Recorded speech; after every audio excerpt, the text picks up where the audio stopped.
Hey, ladies and gentlemen, welcome back to the channel. In today's video I will explain you what is a Bitcoin ETF.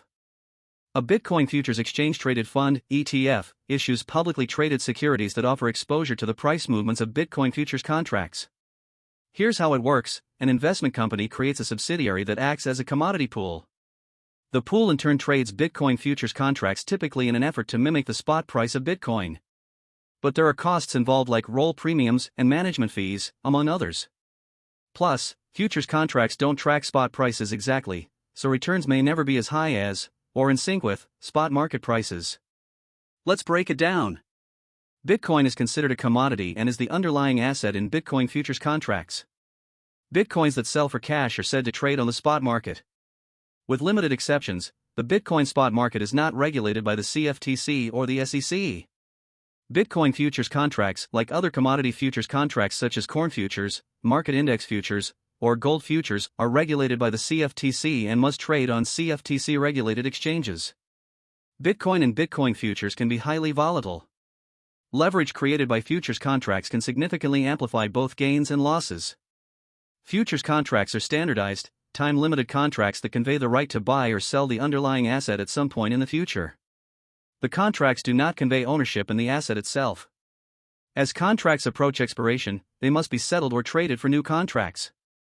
Many times, the selling prices of expiring contracts are below the purchase prices of contracts expiring further in the future. This situation is known as contango and means that traders suffer a small loss, or pay a roll premium, when contracts are routinely rolled from the expiring month to a future month. ETFs are investment companies regulated by the SEC. The shares issued by the ETF are securities that must be registered with the SEC. Like mutual funds, ETFs have stated investment objectives and use professional money managers to meet those objectives. In the case of managed commodity futures funds, though, investment companies commonly set up subsidiaries that serve as commodity pools. A commodity pool is an investment trust or similar entity that trades commodity futures contracts for the benefit of investors. The CFTC regulates commodity trading advisors and commodity pool operators, the people who make trading decisions and run the pools, respectively. Management fees and other expenses also must be paid.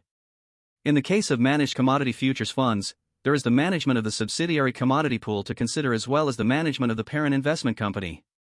The bottom line: regulated doesn't mean risk-free. The risks and returns of a Bitcoin futures ETF will differ from the risks and returns of buying Bitcoin on the spot market, or when trading Bitcoin futures. Before investing, make a plan. What's your individual risk tolerance? How much can you afford to risk, and how much could you afford to lose? How does this investment fit into your overall portfolio? Learn the markets. Understand how the spot and futures markets function, and how they could impact your investment. Consider how roll premiums, management fees, and expenses will affect overall performance. Know the risks. Review disclosure documents carefully and monitor market risks that could cause prices to rise and fall. How much of your ETF investment will go into Bitcoin futures contracts and how much will be held in other assets? Can the commodity pool operator make changes to the announced trading strategy, and under what circumstances? Can changes be made without notifying participants? If you find this video informative, hit the like button, and if you want more updates on crypto world, make sure to subscribe to our channel. Thank you for joining us, and we look forward to sharing more crypto insights with you soon.